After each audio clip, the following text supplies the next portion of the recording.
بسم اللہ الرحمن الرحیم۔ باتیں میڈیا کی کا آج 82 نمبر کا پروگرام ہے۔ غریبوں کی مجبوریاں تو ساری دنیا نے سنی ہیں، سب لوگ جانتے ہیں کہ غریبوں، مسکینوں، ناداروں کو کن مجبوریوں کا سامنا کرنا پڑتا ہے۔ مگر آج جس موضوع پر آپ سے بات ہونی جا رہی ہے وہ امیروں کی مجبوریاں ہیں، بادشاہوں اور صدور اور آرمی کے سربراہوں اور وزرائے اعظم اور وزیروں اور بڑے لوگوں کی مجبوریاں ہیں۔ ان کو بھی مجبوریاں لاحق ہوتی ہیں، اور ان مجبوریوں کے حوالے سے پاکستان کی فوج کے سابق سربراہ جنرل مرزا اسلم بیگ نے اپنی کتاب کا نام اقتدار کی مجبوریاں رکھا ہے۔ یہ ان کی کتاب ہے، یہ ابھی تازہ چھپ کر آئی ہے۔ یہ دراصل ان کی آپ بیتی ہے،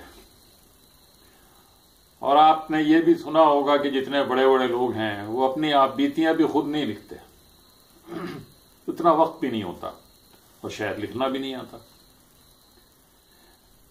سارے بڑے بڑے لوگوں کی جو آپ بیتیاں ہمارے ملک میں شائع ہوئی ہیں وہ کچھ دوسرے ماہر لکھاریوں نے لکھی ہیں،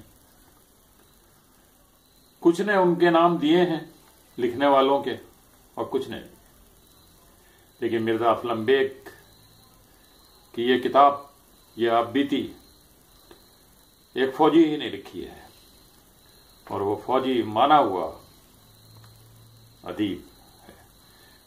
کرنل اشفاق حسین کی 11 کتابیں اب تک آ چکی ہیں، اور ان میں سے 6 تو وہ جینٹل مین سیریز کی ہیں، جینٹل مین بسم اللہ سے لے کر جینٹل مین استغفر اللہ تک 6 سلسلے ہیں یہ، اور 5 کتابیں دیگر موضوعات پر ہیں۔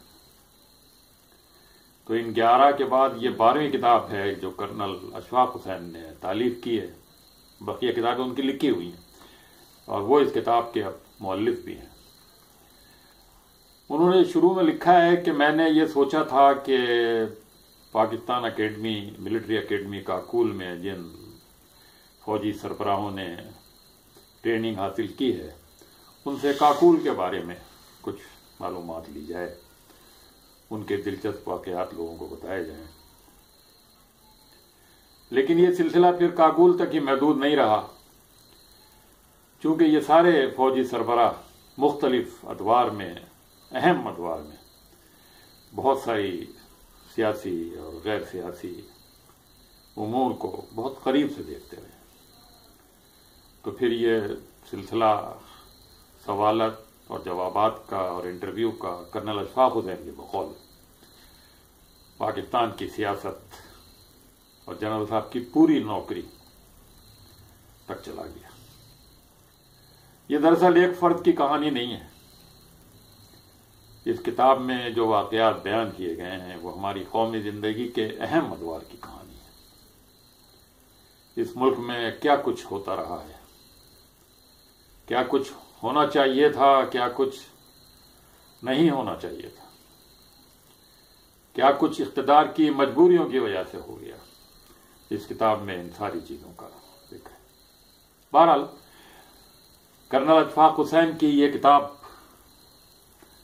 بہت دلچسپ ہے، اور اس کتاب میں بڑے انکشافات ہیں۔ کوشش کی جائے گی کہ یہ نئی باتیں آپ کے سامنے رکھی جائیں، تو شاید یہ سلسلہ ہمارا تعارف کا یہ ایک قسط میں پورا نہ ہو، یہ کم سے کم 3-4 قسطوں تک شاید جائے۔ بہرحال شروع کرتے ہیں۔ کرنل اشفاق نے جو سوالات کیے ان میں جنرل اسلم بیگ صاحب سے ان کی حالات زندگی، حالات خاندان کے حالات معلوم کیے گئے، اور انہوں نے بتایا کہ میرا خاندان اعظم گڑھ یو پی سے تعلق رکھتا تھا، اور ان میں کچھ فوجی بھی پائے جاتے تھے، خود ان کے بھائی کرنل کی رینک تک گئے ہیں، اور ان کی بیگم کے بھی بھائی اور رشتہ دار وغیرہ ایئر فورس میں، آرمی میں، نیوی میں، مختلف جگہ. اس لحاظ سے ان کے خاندان کو ایک فوجی خاندان بھی کہا جا سکتا ہے، ایک پڑھا لکھا خاندان تھا. جنرل صاحب بتاتے ہیں کہ سن 1949 میں وہ پاکستان آ گئے، والدین ان کے وہیں رہ گئے، بھائی ان کے یہاں آ چکے تھے، اور یہاں آنے کے بعد انہوں نے کمیشن کے لیے اپلائی کر دیا پاکستان کی فوج میں. ان کو بلا لیا گیا، ان کو سلیکٹ کر لیا گیا، لیکن آخر میں میڈیکل وجوہ سے انہیں ان فٹ قرار دے دیا گیا.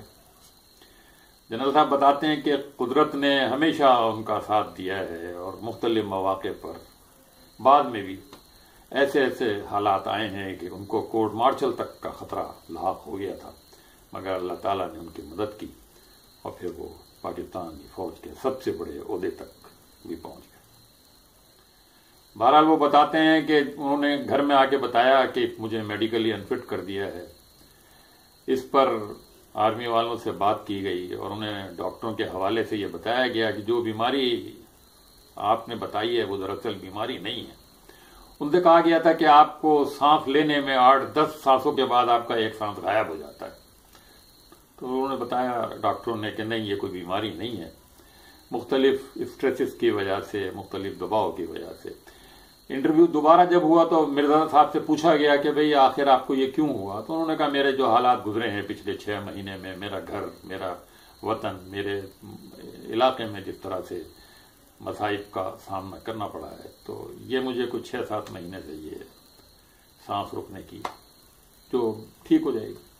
انہیں لے لیا گیا اور پھر وہ ماشاءاللہ ترقی کرتے کرتے پاکستانی فوج کے سب سے بڑے عہدے تک پہنچے.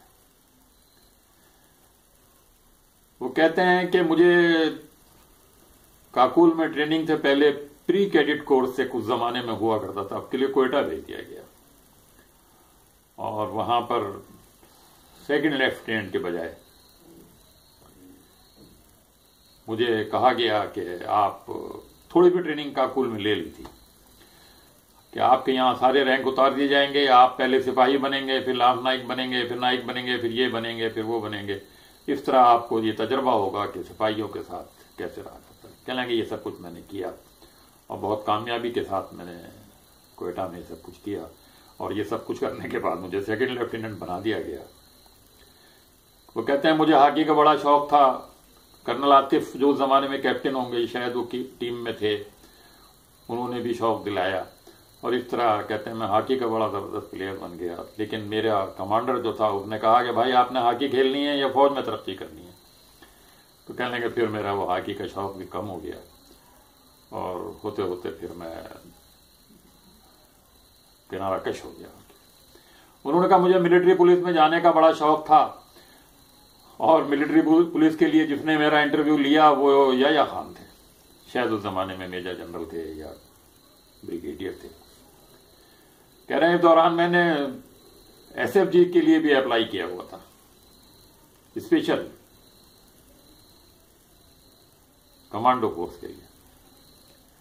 جب یحییٰ خان کو یہ معلوم ہوا تو انہوں نے کہا بھائی ہم تو آپ کو باہر بھیجنے والے تھے ٹریننگ کے لیے ملٹری پولیس کی، لیکن اچھا ہے چلیں آپ ایس ایف جی میں جانا چاہتے ہیں تو آپ وہاں جائیں. کہنے میں وہاں چلا گیا، اور وہاں اس زمانے میں کرنل مٹھا جو بعد میں فوج کے شاید میجر جنرل بھی بنے، وہ کمانڈر تھے. نئی ایس ایف جی بنائی گئی تھی اور مجھے پھر اس میں شامل کیا گیا. انتہائی سخت تربیت تھی، بڑی عجیب جنگلوں میں صحراؤں میں جانا ہوتا تھا، سروائیول خود اپنا کرنا ہوتا تھا. یہ ایک طرح کی ٹریننگ ہوتی تھی. کھانے کو کچھ نہیں ہوتا تھا، جنگلی بیریاں، پتے، حد یہ ہے کہ سانپ تک کھانے کی ٹریننگ وہاں پر دی جاتی تھی. وہ بتاتے ہیں کہ ہفتے میں ایک دن 25 میل ہمیں پیدل مارچ کرنا پڑتا تھا، اور پیٹھ پر وہ ہمارا بھاری بیگ یا بستہ بھی لدا ہوتا تھا.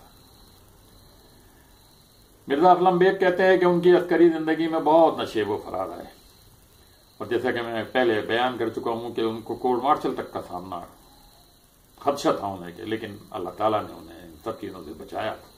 اس کی ایک وجہ وہ یہ بتاتے ہیں کہ میں ہمیشہ منہ پر سچ بات کہہ دیا کرتا تھا جو بات میرے دل میں ہوتی تھی. جب مجھ سے پوچھا جاتا تھا میں چپ رہتا تھا، جب پوچھا جاتا تھا تو میں وہ صحیح بات کہتا تھا، اور اس کے نتیجے میں سب لوگ مجھ سے ناراض ہو جاتے۔ کہہ رہے ہیں اس کے نتیجے میں صرف 8 برس میں میرے 10 تبادلے اور پوسٹنگ ہوئی ہیں۔ کہہ رہے ہیں مجھے مشرقی پاکستان بھیج دیا گیا، کومیلا اور جیسور میں رہا، بریگیڈیئر شہر تھے اس وقت۔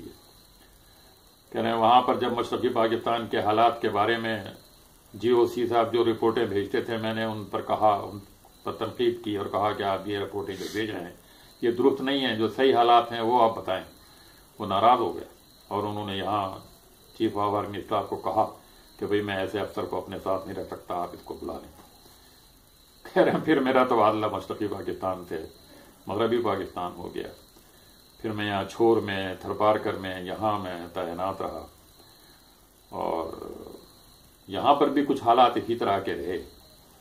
مشرقی پاکستان کے حوالے سے انہوں نے بہت کچھ بات کی ہے، اور اس میں لکھا ہے کہ اس کو صحیح طریقے سے اس مشرقی پاکستان کے معاملے کو ہینڈل نہیں کیا گیا۔ وہ کہتے ہیں کہ صرف ایک ڈویژن فوج سے اور تھوڑی سی نیوی اور تھوڑی سی ایئر فورس سے اتنے بڑے علاقے کی حفاظت کیسے کی جا سکتی تھی، اور اس کی مس ہینڈلنگ کی وجہ سے وہ کہتے ہیں کہ یہ علاقہ ہم سے جدا ہو گیا۔ حالانکہ وہ اکثریتی علاقہ تھا، وہاں کے لوگوں کی اکثریت تھی، وہاں کے لوگوں نے الیکشن میں اپنے کسی نمائندے کو چنا تھا۔ یہ سب کچھ کہتے ہیں میں نے اس پر ہمیشہ اختلاف کیا، اور جو میری رائے تھی وہ میں ہمیشہ بیان کرتا۔ یہ تھی ان کی کتاب کی پہلی قسط۔ انشاءاللہ دوسری قسط میں پھر مزید کچھ حالات کا ذکر کریں گے۔ اب انور سعید کو اجازت دیجیے، اللہ حافظ۔